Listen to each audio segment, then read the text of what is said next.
The rain drummed against the window like impatient fingers, matching the rhythm of my heart as I stared at the black and white image in my trembling hands. 7 weeks.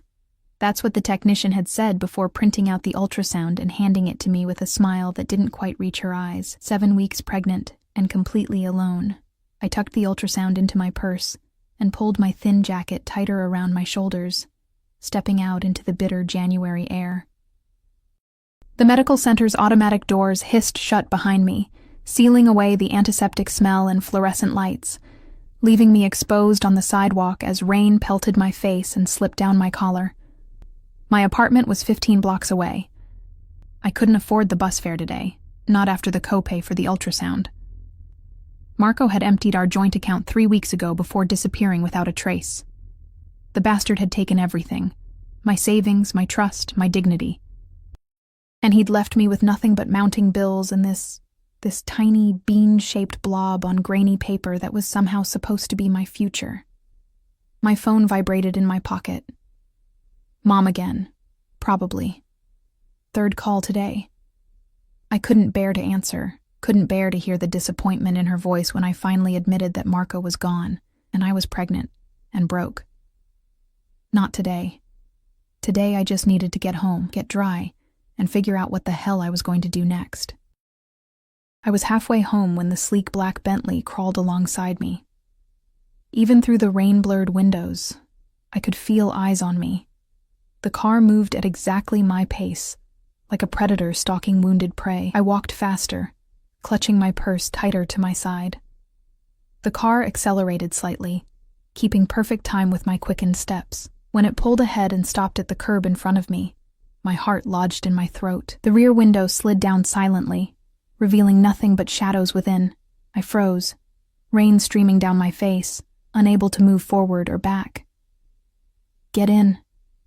The voice was deep, accented, and carried the unmistakable weight of a man accustomed to being obeyed. I stammered, already backing away. Isabella Reyes. It wasn't a question. He knew my name. "Get in the car. Now." My blood turned to ice. How did this stranger know my name? I glanced around desperately, but the street was deserted, everyone sensible enough to take shelter from the rain. I could run, but to where? And in my condition. "Please," I whispered, though I wasn't sure what I was pleading for. The door swung open, revealing a slice of warm, leather-scented interior. I couldn't see the man inside clearly, just the outline of broad shoulders, the glint of a heavy ring on a hand resting on one knee. "You have something that belongs to me," he said, his voice softer now, but somehow more terrifying for it. "And I believe I have something of yours as well. A fair exchange, yes?" My mind raced. What could I possibly have that would interest a man who rode in a car worth more than I'd make in 10 years? Unless this had something to do with Marco. The thought hit me like a blow. What had Marco been involved in? What had he gotten me mixed up in? "I don't know what you're talking about," I said, trying to keep my voice steady. "I think you have the wrong person." A soft chuckle emanated from the shadows. "The wrong person doesn't usually send me pictures of their unborn child, Miss Reyes." My hand flew to my purse where the ultrasound was tucked away. "What?" "I never—" 1 hour ago. A rather intimate message, I must say. Oh God. The text to Marco, the one I'd sent in a moment of weakness, a last desperate attempt to reach him, to make him face what he'd done. The ultrasound photo with the caption, "This is your child. 7 weeks. I need you." But I'd sent it to Marco, hadn't I? With trembling fingers, I pulled out my phone and checked my sent messages. The ultrasound had gone to a number I didn't recognize, a wrong digit somewhere in my tear-blurred attempt to contact Marco. My stomach dropped as I realized my mistake. "I'm sorry," I whispered. It was meant for someone else. Yes, I gathered that much. Something shifted in the shadows, and for the first time, I caught a glimpse of his face, olive-skinned, sharp-featured, with eyes so dark they seemed to absorb the gray light of the rainy day. "The child's father, I presume?" I nodded mutely. "And where is he now? This man who has left you to walk alone in the rain?" The question held no real curiosity, only a cold assessment that made me shiver more than the freezing rain ever could. "He's gone." I said simply. Ah. A world of understanding in that single syllable. Then we have more to discuss than I initially thought. Get in, Isabella. How do you know my name? I managed to ask.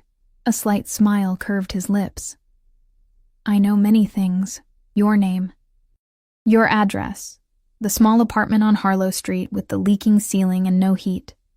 Your job at the diner that barely covers your rent. And now, I know about your child. He leaned forward slightly, his face emerging from shadow. What I don't know is why you're still standing in the rain when I've offered you shelter. I should have run. Every instinct screamed at me to flee. But where would I go? Back to my freezing apartment? To my mother who'd warned me about Marco from the start? And there was something else. Something in this stranger's voice that didn't sound threatening so much as possessive. As if he'd already decided I belonged to him in some inexplicable way. Who are you? I asked, my voice barely audible over the rain. Alessio Vitale, he said, watching my face carefully for a reaction. I gave none, because the name meant nothing to me. Should it have? Something flickered in his expression. Surprise, perhaps, or amusement.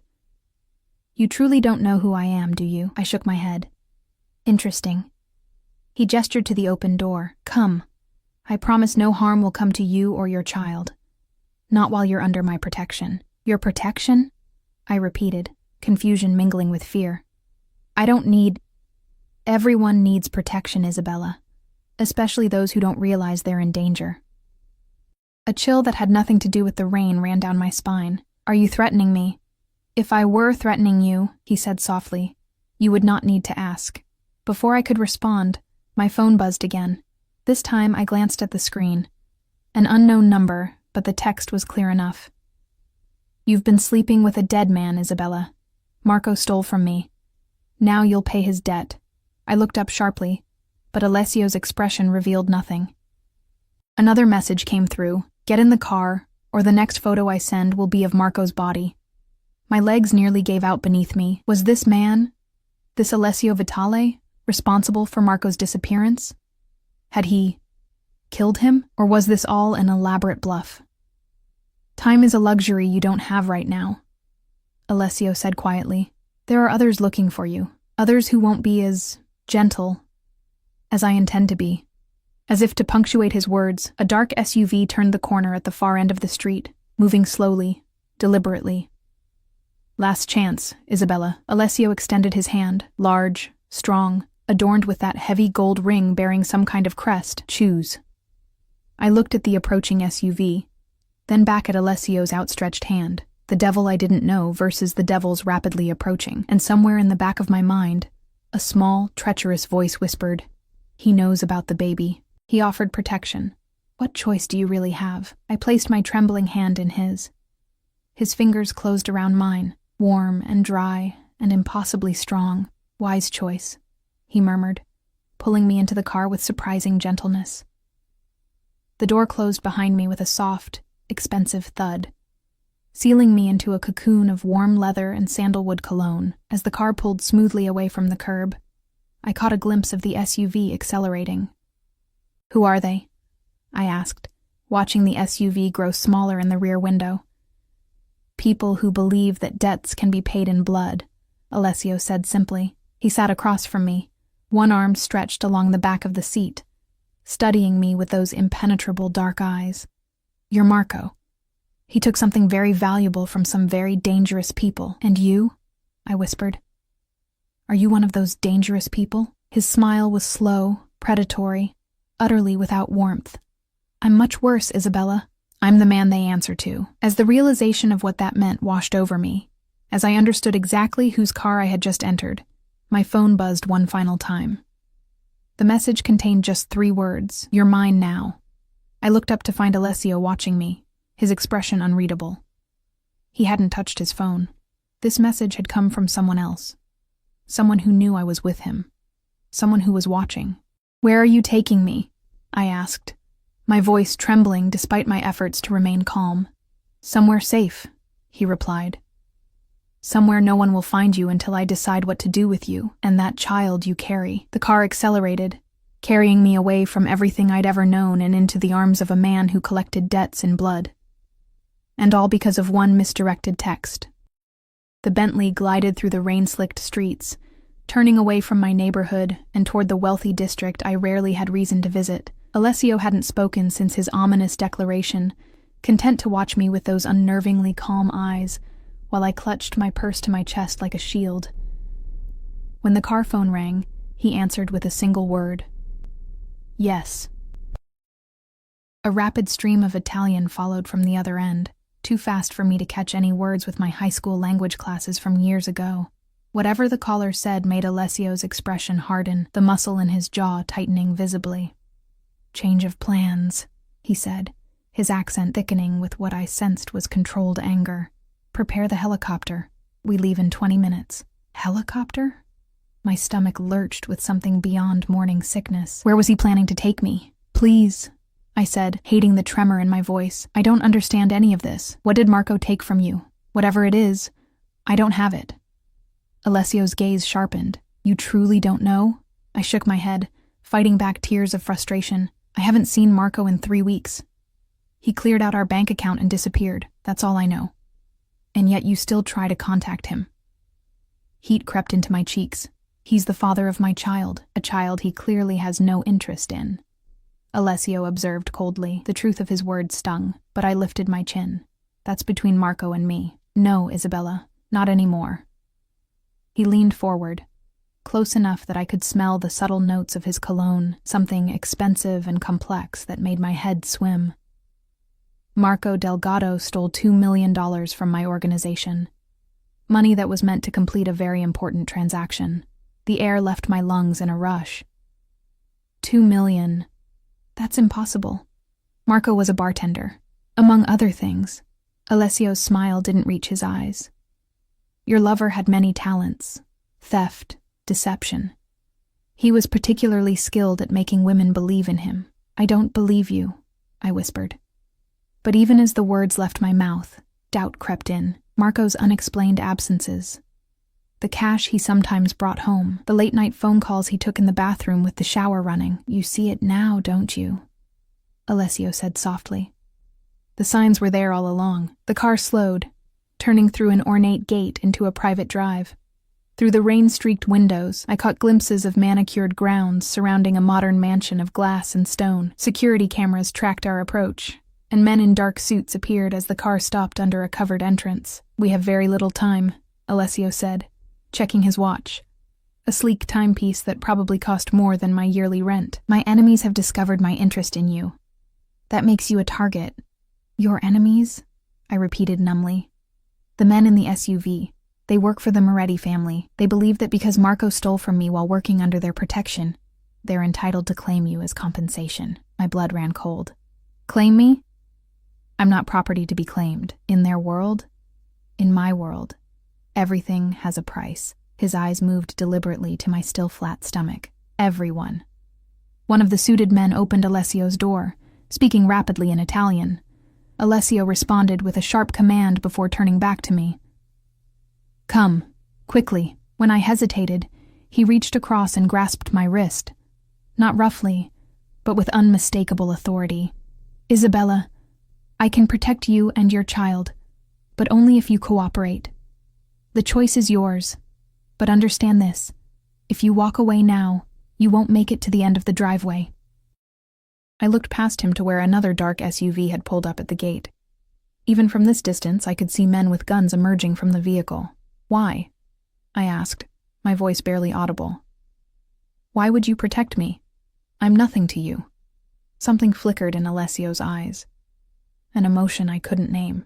You sent me a picture of your unborn child, he said, as if that explained everything. In my world, that creates a certain responsibility. Before I could question this cryptic statement, he pulled me from the car and into the shelter of his body. He was tall, taller than I'd realized in the confines of the Bentley, and moved with the fluid grace of a predator, guiding me through the mansion's towering entryway and into a sunken living room with floor-to-ceiling windows overlooking the stormy bay. Gather only what's necessary, he instructed a slim woman in a tailored suit who appeared silently at his side. We leave in 10 minutes. Yes, sir, she replied, then disappeared as quickly as she'd come. Where are you taking me? I demanded, finally finding my voice. My island, Alessio replied, crossing to a bar of gleaming marble and pouring himself a measure of amber liquid. It's the only place I can guarantee your safety right now. Your island, I repeated flatly. Of course, because you have an island. The corner of his mouth twitched, almost a smile. Several, actually. A distant popping sound drew his attention to the windows. Even I recognized the sound of gunfire. They're testing my perimeter security, he said with clinical detachment. He drained his glass in one smooth swallow. Sooner than I expected. Maria. The woman in the suit reappeared instantly. Sir? We move now. Is the doctor aboard? Yes, sir. Everything is prepared. Doctor? My hand instinctively went to my stomach. I don't need a doctor. Alessio's gaze followed my movement. The doctor is for your prenatal care, nothing more. I want to ensure the child is healthy. Why do you care about my baby? The question burst from me, fueled by fear and confusion. Because Marco doesn't, he answered simply, and that makes it my responsibility. More gunfire sounded, closer now. Alessio moved toward me with fluid grace, taking my elbow. Time to go, Isabella. He led me through the house at a brisk pace, flanked by 2 bodyguards who appeared from seemingly nowhere. We emerged onto a rooftop helipad where a sleek black helicopter waited, its rotors already spinning, creating a wind that whipped my hair across my face and plastered my damp clothes to my skin. I balked at the sight. I can't. Alessio didn't give me time to finish the protest. He swept me into his arms as if I weighed nothing and carried me to the helicopter. I should have fought, should have screamed, but the sudden proximity to his body, the solid warmth of him, the scent of his skin, left me momentarily stunned. He deposited me gently on a leather seat inside the luxurious cabin and fastened my safety belt himself, his fingers brushing against my hip in a touch that felt too intimate. Trust me, Isabella, he said, his face close to mine, his breath warm against my cheek. I won't let anything happen to you or the child. I found my voice at last. Why should I trust you? I don't even know you. But I'm beginning to know you, he replied, settling into the seat beside me. And I protect what's mine. Before I could process the possessive claim in those words, the helicopter lifted off. Through the window, I saw muzzle flashes from the trees surrounding the property, men with guns firing upward as we rose into the stormy sky.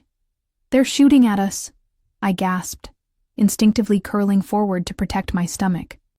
Alessio's hand came to rest on the back of my neck, a steadying touch that sent an inappropriate shiver down my spine despite my terror. This helicopter is bulletproof, he said calmly, and those men are already dead. As if to confirm his words, I saw his security team emerging from the house, automatic weapons raised. I turned away before I could witness what happened next. How deep was Marco involved with you? I asked, needing to fill the silence with something other than the implications of Alessio's casual reference to death. He worked for the Moretti family, not directly for me, Alessio replied, his thumb moving in small circles at the base of my skull. I should have pulled away from the intimate gesture, but the gentle pressure was somehow calming my frayed nerves. He was their accountant, of sorts, handled certain financial transactions. Money laundering, I translated flatly. Alessio inclined his head, neither confirming nor denying. And he stole from you. He diverted funds meant for a shipment I was expecting. Without those funds, the shipment was seized, the merchandise lost. His expression darkened. The men responsible for the shipment were also lost. I swallowed hard, understanding the euphemism all too well. Did you kill him, Marco? Not yet. His eyes met mine, fathomless and cold. But I will find him, Isabella. And when I do, his fate depends largely on you. On me? I don't have your money. No, but you have something far more valuable to me now. His gaze dropped to my stomach again, and something possessive and hungry flashed in his eyes. You carry the child of a man who betrayed me. In the old ways, that child would be mine by right, to raise as my own, or to eliminate as I saw fit. My blood froze. You wouldn't hurt a baby." "No," he agreed, his voice softening. "I wouldn't. Which leaves only one option, doesn't it?" The implication hung in the air between us as the helicopter banked over the turbulent gray waters of the bay. In the distance, I could see an island emerging from the mist, a rugged landmass dominated by a sprawling stone structure that looked more like a fortress than a home. "That can't be legal," I whispered. "You can't just claim someone else's child." "Legal." Alessio actually laughed, a sound so unexpected it startled me. "Isabella, I think you're beginning to understand very little of what I do operates within the bounds of conventional law." The helicopter began its descent toward a pad adjacent to the fortress. "What about what I want?" I asked, desperation edging into my voice. "Don't I have any say in this?" Alessio studied me for a long moment, his expression unreadable. "Of course you do. You have choices, Isabella. They're simply limited by the reality of your situation, which is that you're carrying a child whose father has disappeared after stealing from one of the most dangerous men in the country, that there are people who would harm you and that child to get to me, and that I am now the only thing standing between you and those people." His hand moved from my neck to cup my cheek, the gesture almost tender. "So yes, you have choices, but only one if you want to live." The helicopter touched down with barely a shudder. Through the windows, I could see more men in suits approaching, and a silver-haired man in a white coat, carrying a medical bag. "Your first choice," Alessio said, his voice low and intense, "is whether you'll allow my doctor to examine you and the child to ensure you're both healthy after the stress of today." I hesitated, then nodded. Whatever his motives, prenatal care was something I desperately needed and couldn't afford. "Good." His approval shouldn't have warmed me, but it did. "Your second choice will come later, after you've rested. For now, welcome to Via Vitale, Isabella, your new home." As the helicopter door opened and the wind rushed in, carrying the scent of the sea and something wild and ancient from the island itself, I realized I had stepped across a threshold I could never return from. All because of one misdirected message, a digital mistake that had delivered me directly into the hands of a man who collected debts in blood, and now, apparently, in children. The doctor, Dr. Rossi, as Alessio introduced him, was professionally detached as he examined me in a room that looked more like a luxury spa than a medical facility. He confirmed what I already knew. I was 7 weeks pregnant, the baby appeared healthy, and I was severely anemic and underweight. "She needs rest, proper nutrition and supplements," he told Alessio in accented English, speaking about me as if I weren't present. "The first trimester is critical. No stress." Alessio's laugh was short and humorless. "Circumstances make that last part difficult, doctor." "Then change the circumstances," Dr. Rossi replied, snapping his bag shut. "Or risk losing the child." Something dark flickered across Alessio's face, a flash of emotion so raw it startled me. For a moment, I glimpsed something beneath his controlled exterior, something wounded and dangerous. "Leave us," he commanded, and the doctor departed without another word. When we were alone, Alessio approached the examination table where I still sat, draped in a silk robe someone had provided to replace my damp clothes. "You haven't been taking care of yourself," he said, his voice low with disapproval. I bristled at his tone. "I've been a little preoccupied with suddenly being broke and pregnant and alone." "You're not alone now." He moved closer, his presence filling the room, making it difficult to breathe. "And you'll never worry about money again." "At what cost?" I whispered. "That depends on you." He reached out, his fingers hovering near my cheek without quite touching me. "Cooperate, and you'll find I can be generous. Defy me and—" He let the threat hang unfinished in the air between us. "I need to rest," I said, pulling the robe tighter around me. The doctor said, "Yes, of course." He stepped back, his expression smoothing into polite concern. "Maria will show you to your quarters. Dinner will be at 8. I expect you to join me." It wasn't a request. Maria, the same efficient woman from the mainland house, led me through stone corridors that felt centuries old, though they were fitted with state-of-the-art security cameras at regular intervals. We climbed a sweeping staircase to the east wing, where she unlocked an ornate wooden door and gestured me inside. "Your suite, Miss Reyes. Mr. Vitale had it prepared for you." The suite was larger than my entire apartment, with a canopied bed that could have slept four, a sitting area with a fireplace already crackling with warmth, and floor-to-ceiling windows overlooking a turbulent sea. A bathroom of gleaming marble featured a sunken tub big enough to swim in. In a connected dressing room, I found closets filled with clothing, all in my size, all with designer labels I'd only seen in magazines. "How did he—" I began, fingering the sleeve of a cashmere sweater that probably cost more than my monthly rent. "Mr. Vitale is thorough," Maria replied simply. "There's a panic button by the bed if you need anything. Dinner is at 8 sharp. Mr. Vitale does not tolerate lateness." With that, she left, and I heard the soft but unmistakable click of a lock engaging. I was a prisoner in a gilded cage. I spent the next hours exploring my luxurious prison, searching for weaknesses, escape routes, anything that might give me an advantage. The windows were bulletproof and didn't open. The door was solid oak reinforced with steel.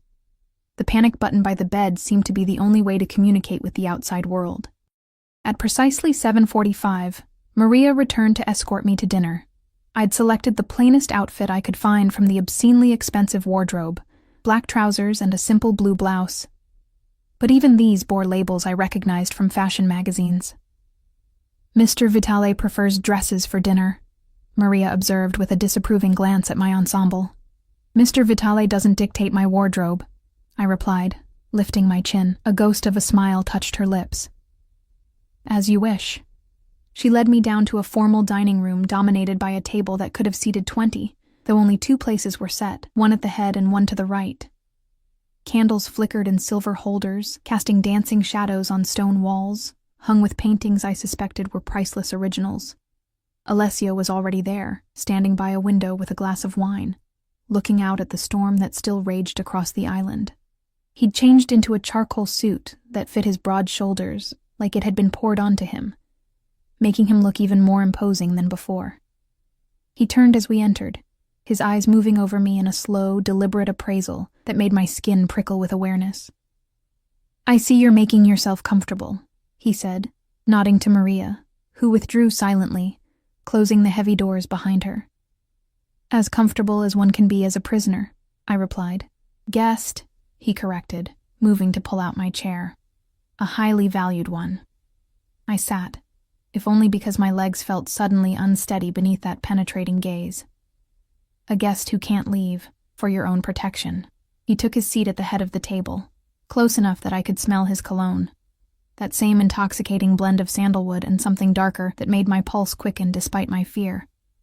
Servants appeared with the first course, some kind of delicate seafood dish I couldn't identify. I hadn't realized how hungry I was until the aroma hit me, and I had to force myself not to fall on the food like a starving animal. "Eat," Alessio said, watching me with those unnervingly perceptive eyes. "The doctor said you're undernourished." I took a bite, unable to suppress a small sound of pleasure as the flavors exploded on my tongue. Alessio's eyes darkened at the sound, his fingers tightening almost imperceptibly around his wine glass. "Tell me about Marco," he said after I'd eaten several bites. "How did you meet?" I set down my fork, suddenly wary. "Why do you want to know?" "Because I need to understand what kind of man would abandon his child." His tone was conversational, but I sensed the dangerous undercurrent. "And what kind of woman would still try to contact him afterward?" Anger flared in my chest. "You don't know anything about me." "I know more than you think," Isabella Marie Reyes, 26 years old, born in Chicago to Maria Reyes, father unknown. Graduated with honors from state, but couldn't afford to continue to your master's degree in education. Worked 3 jobs to support yourself and help your mother with her medical bills until she passed 2 years ago. His recitation of my life was clinical, detached. "You met Marco Delgado 9 months ago when he started bartending at the restaurant where you wait tables. Moved in with him after just 2 months. A reckless decision, wouldn't you say?" The intimate details of my life laid bare like this made me feel violated, exposed. "Have you been stalking me?" "I've been researching you," he corrected. "A necessary precaution, given the circumstances. You mean given that I accidentally texted you an ultrasound picture? I shook my head in disbelief. Most people would have just ignored it, or replied wrong number. I'm not most people, Isabella. Clearly, I muttered, taking a sip of water. To answer your question, I met Marco at work. He was charming, attentive, made me feel special.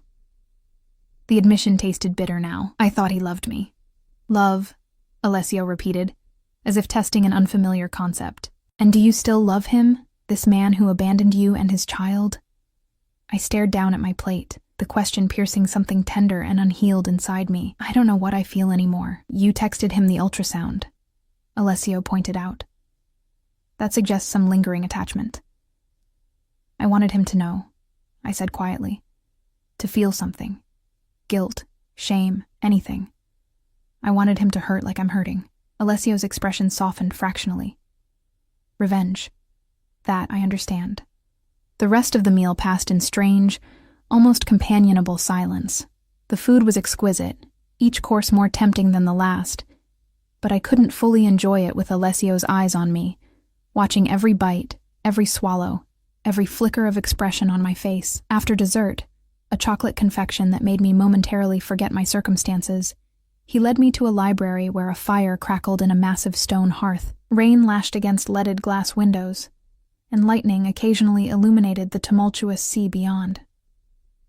You mentioned choices, I said, as he poured brandy into crystal snifters. What exactly are my options here? He handed me a glass, his fingers brushing mine in a touch that felt deliberate. Sit, Isabella. I perched on the edge of a leather armchair, watching as he took the seat opposite, stretching his long legs toward the fire. Your first option, he said, swirling the amber liquid in his glass, is to remain here under my protection until the child is born. Afterward, you would be generously compensated and free to go wherever you wish. My hand went instinctively to my stomach. And the baby? Would remain with me. His eyes met mine, unflinching. To be raised as my heir, the room seemed to tilt around me. You want to take my child? I want to give your child everything. Security, education, a legacy. Things you cannot provide. His voice was gentle but implacable. The child of a man who betrayed me, raised to be loyal to me instead. There's a certain poetry in it, don't you think? It's monstrous, I whispered. It's practical, he countered. The child would want for nothing, and you would be free to start a new life, with wealth most people only dream of. What's the second option? I asked, already dreading the answer. Alessio leaned forward, his elbows on his knees, his eyes intense in the firelight. You stay, not just until the birth, but afterward. You raise the child here, under my roof, under my protection. You become part of my household, part of my... He hesitated, searching for the right word. Family. I stared at him, trying to process what he was suggesting. You want me to live here? With you? As what? Your prisoner, your servant. As the mother of my heir, he said simply. You would have status, respect, everything money can buy. The child would have both parents, one biological, one adopted. You're not offering to adopt my baby, I said slowly. You're offering to adopt me. Something like approval flickered in his eyes. You understand quickly, Isabella. That's good. Why? I demanded. Why would you want this? You don't know me. You don't...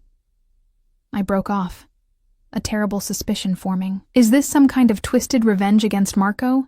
Taking his woman and his child? Alessio's expression hardened. Marco forfeited any claim to either of you when he stole from me and abandoned you. This isn't about him. Not anymore. Then what is it about? He rose from his chair in one fluid movement and crossed to where I sat, looming over me, his presence overwhelming in the firelit room. Perhaps I simply want what he was foolish enough to throw away. My breath caught as he reached down to brush a strand of hair from my face, his fingers lingering against my cheek. You can't just acquire people. Can't I? His smile was dangerous, predatory. Look around you, Isabella. What do you see? Everything in this room. Every painting, every book, every piece of furniture. I wanted it, So I acquired it. When I see something of value, something rare and beautiful, I collect it. I'm not a thing to be collected, I said, my voice stronger than I felt. No, he agreed, his thumb tracing the line of my jaw. You're far more valuable than any object. You're the future mother of my heir. I jerked away from his touch, standing so abruptly that my brandy sloshed over the rim of the glass. The baby isn't yours. It will be, he said with absolute certainty, one way or another. Before I could respond, the library door burst open. Maria stood there, her usual composure shattered, her face pale. "Sir," she said, her voice tight with tension, "we have a situation. The perimeter alarms on the north side." Alessio was instantly alert, all trace of the seductive predator gone, replaced by something colder, more dangerous. How many? At least 6 boats. They've already landed.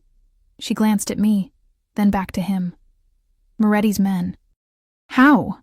Alessio demanded, already moving toward a panel on the wall that slid back to reveal an array of weapons. The storm should have made approach impossible. They had inside help, Maria said grimly. Gabriele is dead. They used his access codes. Alessio swore in Italian, selecting a handgun and checking it with practiced efficiency. Evacuate to the panic room. Take her. He nodded toward me. No, Maria said. And for the first time I heard fear in her voice. The route is compromised. They're already inside the lower levels. Alessio's expression turned to granite. Then we go to the helipad. He crossed to me in 2 long strides, taking my arm in a grip that was firm but not painful. Stay close to me. Do exactly as I say. If I tell you to run, you run. If I tell you to hide, you hide. Understood? I nodded, too terrified to speak. Good. He pulled me against his side, his arm around my waist almost protective. Because I will not lose you or that child to Moretti, not when I've just found you. The possessive declaration should have repulsed me. But as gunshots echoed from somewhere below us, and the smell of smoke began to seep under the door, I found myself clinging to Alessio, my face pressed against the solid warmth of his chest. I'm scared, I whispered, hating the weakness but unable to pretend otherwise. His hand came up to cradle the back of my head, the gesture unexpectedly tender. I know, Kara, but I will get you out of here, I promise. He tilted my face up to his eyes burning with an intensity that stole my breath. No one takes what's mine. No one. As alarms began to blare throughout the fortress and the sound of gunfire drew closer, I realized I had moved from one kind of danger into something far worse. Not just the physical threat of Moretti's men, but the emotional danger of starting to believe Alessio's possessive promises of protection, of beginning to see this dangerous man as my sanctuary rather than my captor. And as he led me from the library toward an uncertain escape, his body shielding mine, his gun ready in his free hand, I couldn't tell which terrified me more. The men coming to kill us, or the fact that I was already starting to trust the devil who had claimed me and my unborn child as his own. Alessio moved through the fortress with lethal precision, guiding me through corridors and hidden passages I never would have found on my own. Twice we encountered men in black tactical gear. Moretti's soldiers, I assumed, and twice Alessio fired his weapon with deadly accuracy before I could even process what was happening. Don't look, he murmured each time, turning my face into his shoulder as we stepped over the bodies. But I'd already seen enough to know I was witnessing a side of him that confirmed every fear. Alessio Vitale was a killer, capable of taking lives without hesitation or remorse. Yet those same hands that dealt death so efficiently held me with surprising gentleness. His body constantly positioned between me and danger. The contradiction made my head spin. Or perhaps that was the smoke now filling the corridors, acrid and thick. They've set fires to flush us out, Alessio explained, his voice tight with controlled rage. Destroying priceless art and centuries of history for a vendetta. We reached a narrow spiral staircase, hidden behind a tapestry that Alessio activated with a hidden switch. This leads to the North Tower. The secondary helipad is there. As we climbed, the sounds of fighting echoed throughout the stone fortress. Gunshots, shouted commands in Italian, the distant wail of what might have been a wounded man. I tried not to think about the people dying below us, Alessio's staff and security, People like Maria who had shown me only courtesy. "What about your people?" I asked, breathless from the climb and from fear. "They knew the risks when they entered my service." Alessio replied, his voice hard. "Their families will be compensated." The cold calculation in his tone chilled me. This was a man who measured everything in terms of debts and payments, even human lives. We emerged onto a small landing near the top of the tower. Rain lashed through narrow windows, soaking us as Alessio keyed a code into a metal door. It swung open to reveal a rooftop helipad, but no helicopter. "Where is it?" I gasped, rain plastering my hair to my face, the wind nearly knocking me off my feet. Alessio's expression was thunderous as he pulled me back inside, slamming the door. "They've either destroyed it, or the pilot betrayed us. What do we do now?" I had to shout over a sudden explosion that rocked the fortress, sending dust and small stones raining down from the ceiling. "We have one option left." Alessio checked his weapon, then reached inside his jacket and withdrew a second, smaller gun. "Take this." I stared at the pistol he was offering, my hands refusing to move. "I can't, I've never—" "It's already loaded. Safety's off. Point and pull the trigger." When I still hesitated, his voice softened. "Isabella, I hope you won't need it. But if something happens to me, you'll need to protect yourself and the child." Trembling, I took the gun. It was heavier than I expected, cold and deadly in my inexperienced hand. "Good. Now stay close."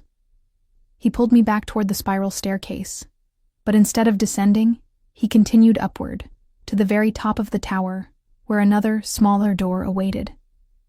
This one he unlocked with an actual key from his pocket. Beyond it lay a small circular room with windows on all sides, offering a panoramic view of the island and the churning sea beyond.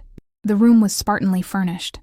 Just a communications console, a small cot, and what looked like emergency supplies. "Observation post," Alessio explained, moving immediately to the console and punching in a series of codes. "And our last resort." A static-filled voice responded in Italian. Alessio replied rapidly, his tone commanding. Whatever he said must have worked, because relief flashed briefly across his face before his mask of control returned. "Help is coming," he told me, moving to the windows to scan the grounds below. "But we have to hold this position for 20 minutes. I joined him, following his gaze to where armed men were swarming the courtyard, surrounding the main entrance to the tower. Flames licked at the windows of the east wing, where my suite had been. The beautiful fortress was being systematically destroyed. "Who are they?" I asked, watching one man direct the others with sharp hand gestures. "Why do they hate you so much?" "The Moretti family has been rivals with the Vitalis for generations," Alessio said, his eyes never leaving the scene below. "But this isn't just about old blood feuds. This is business. When Marco stole my money and the shipment was seized, the Morettis lost face. Their territory was encroached upon by smaller organizations who sensed weakness. Antonio Moretti, the man down there, lost his eldest son in the resulting conflict. I swallowed hard. And he blames you." "With some justification," Alessio admitted. "I should have verified Marco's loyalty more thoroughly before entrusting him with such a significant transaction." The casual acknowledgement that he shared responsibility for deaths and destruction was somehow more disturbing than if he'd denied all culpability. And now? Now Antonio wants blood. Mine, specifically. Alessio's gaze shifted to me, to my stomach, and anything else I might value. The implication was clear. If Moretti's men found me, my death would be a means to hurt Alessio. My baby's death would be a bonus. A bullet shattered one of the windows, sending glass spraying across the room. Alessio shoved me down behind the console, covering my body with his as more shots followed. "They've spotted us," he said grimly. "And they have a sniper." Another shot, another window destroyed. Rain and wind whipped into the room, soaking us as we huddled behind the inadequate shelter of the metal console. 18 minutes, Alessio muttered, checking his watch. "We need to hold them off for 18 minutes. "Then what?" I asked, my teeth chattering from cold and fear. "Then we either escape or die trying." He met my eyes, and for the first time, I saw something like regret in his gaze. "I'm sorry, Isabella. I never intended to draw you into this war." "You kidnapped me!" I reminded him, anger momentarily overriding fear. I protected you, he corrected. If I'd left you on that street, Moretti's men would have found you within hours. What they would have done to you, he broke off, his jaw tightening. Death would have been a mercy. Before I could respond, the door to the observation room burst open. Alessio fired in one fluid motion, dropping the first man through, but a second followed immediately, firing wildly. I screamed as Alessio shoved me roughly aside, taking a bullet in his shoulder that had been meant for me. Despite the injury, he returned fire with deadly precision, and the second attacker fell. Alessio! I crawled to where he had slumped against the wall, blood darkening his expensive suit. You're hurt. It's nothing, he growled, though his face had gone pale beneath his olive complexion. Just a graze. It was clearly more than a graze, but I didn't argue. Instead, I tore a strip from the bottom of my blouse and pressed it against the wound, trying to staunch the bleeding. Why did you do that? I demanded, fear making my voice sharp. Why take a bullet for me? His eyes met mine, dark with pain, but also with something else, something possessive and determined. Because you carry the future, Isabella. My future. The baby, I whispered, understanding at last. That's all this has ever been about. You want my child.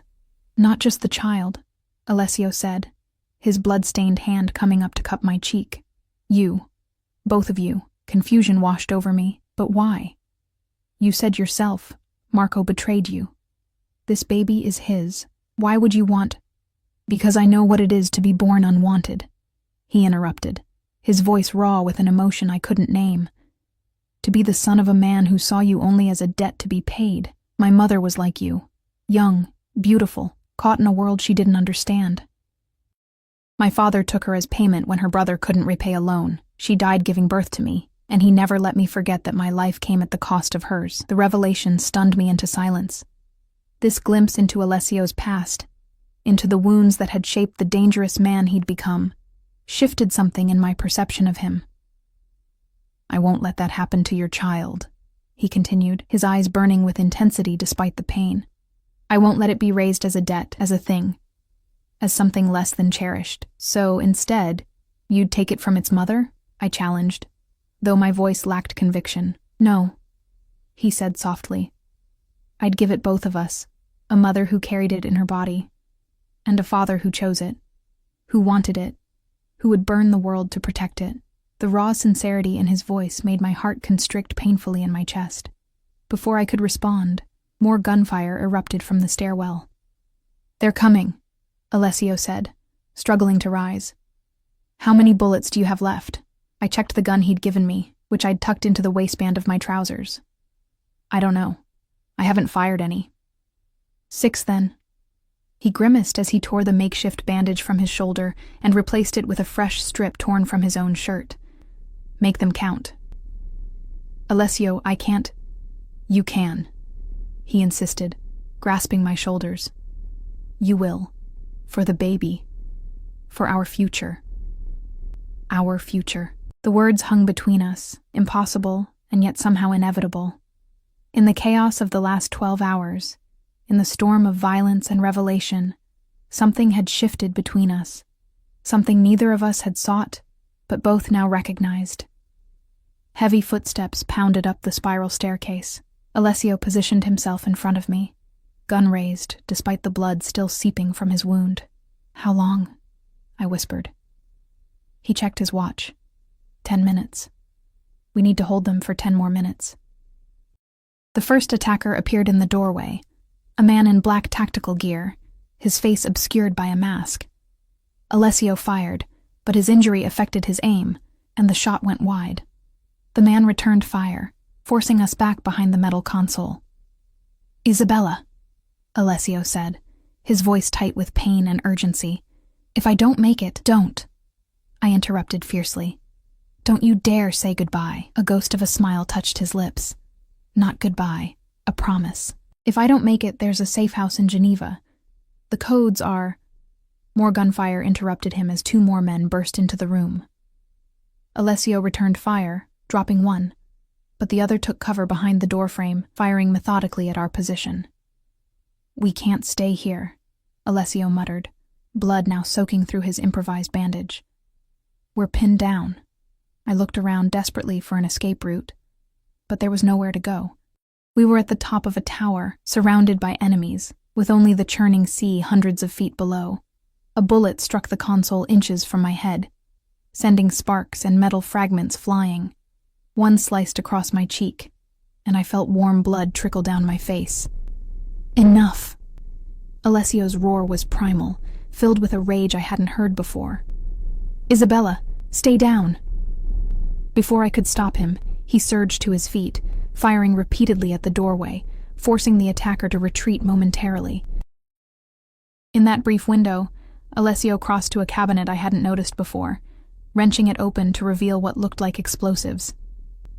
"What are you doing?" I gasped. "Creating a distraction." He worked quickly despite his injury, attaching wires to the devices. "When I give the signal, run for the stairs. Don't look back, don't stop. Head for the boathouse on the eastern shore. There's a speedboat there with emergency supplies. I'm not leaving you." The declaration surprised me as much as him.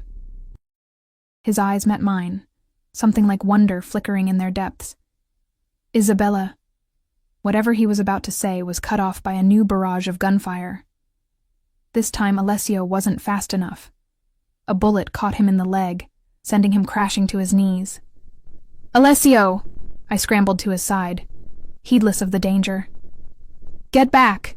he ordered, but I ignored him, dragging him behind the console as bullets tore through the space where he'd been seconds before. "You're hit again," I said unnecessarily, my hands shaking as I tried to assess the damage. "Just a flesh wound," he ground out, though the amount of blood suggested otherwise. "Stop lying to me," I snapped, tearing another strip from my blouse to bind his leg. "You can't even walk. How are we supposed to escape now?" "We have one chance." He pressed something into my hand, a small detonator. "When I tell you, press this button. The explosion will collapse the stairwell, but it will buy us time." "Time for what?" I demanded. "We're trapped here." The ghost of a smile touched his lips again. "Do you trust me, Isabella?" "No," I said automatically, then hesitated. "Maybe. I don't know." His blood-stained hand found mine, squeezing gently. "That's progress, at least."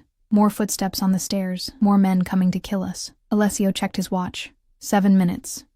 We need to hold for 7 more minutes. Until what?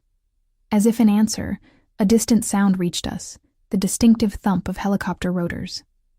"Our extraction," Alessio said, fresh determination hardening his features. "Help me up." Together we staggered to the shattered windows. Through the driving rain, I could just make out a helicopter approaching from the mainland, flying dangerously low over the turbulent sea. "They'll never be able to land in this," I said, watching the aircraft battle the storm winds. "They don't need to land," Alessio replied. "Just get close enough for extraction." "Extraction?" I repeated numbly. "You mean a rope ladder?" He confirmed. "It's our only way out." Fear clutched at my throat. "I can't do that. I'm pregnant." "You can, and you will," Alessio said, his voice leaving no room for argument. "For the baby. For us." There it was again. That us that shouldn't exist, but somehow did. Forged in blood and fear, and the strange intimacy of shared danger. The gunfire had stopped. In the sudden silence, I could hear men conferring in the stairwell, planning their next assault. "Get ready," Alessio whispered, positioning himself by the window, the detonator in one hand, his gun in the other. "When the helicopter arrives, I'll trigger the explosives. That's your window to get to the roof access hatch." He nodded toward a trapdoor in the ceiling I hadn't noticed before. "The extraction team will drop the ladder there." "What about you?" I asked, already knowing the answer. His eyes met mine, filled with a resignation that terrified me more than the bullets had. "I'll cover your escape." "No." The word was torn from me, surprising us both with its vehemence. "I'm not leaving you here to die, Isabella. No." I moved closer, grabbing his blood-stained shirt. "You promised to protect me and my baby. You can't do that if you're dead." Something shifted in his expression. surprise, then a fierce determination. "You're right," he said softly. "I made a promise." The helicopter was close now, fighting the winds to maintain position near the tower. A spotlight cut through the rain, illuminating the shattered observation room. "Now!" Alessio pressed the detonator. The explosion rocked the tower, sending tremors through the ancient stone. Screams echoed from the stairwell as it collapsed, taking Moretti's men with it. Alessio shoved me toward the trapdoor. "Go!" I climbed onto the console, pushing the trapdoor open against the howling wind and rain. The helicopter hovered impossibly close, a rope ladder already descending toward the roof. "I can't leave you," I shouted over the roar of the rotors, looking back at Alessio, who was pale with blood loss, but still standing, still fighting. "You're not," he replied, dragging himself toward me despite his injuries. "We go together." With the last of his strength, he boosted me through the trapdoor onto the rain-lashed roof. I turned immediately to help him, grabbing his arms and pulling with everything I had. Somehow, against all odds, we both made it onto the roof as the tower began to crumble beneath us. The ladder swung wildly in the wind, tantalizingly close but still out of reach. "Jump for it," Alessio shouted in my ear. "I'll be right behind you. Promise me," I demanded, rain and tears mingling on my face.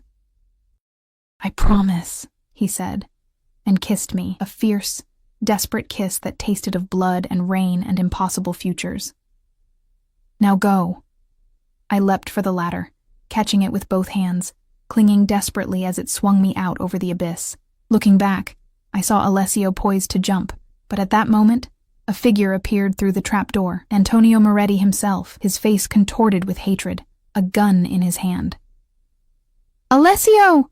I screamed as Moretti fired. Alessio staggered but didn't fall.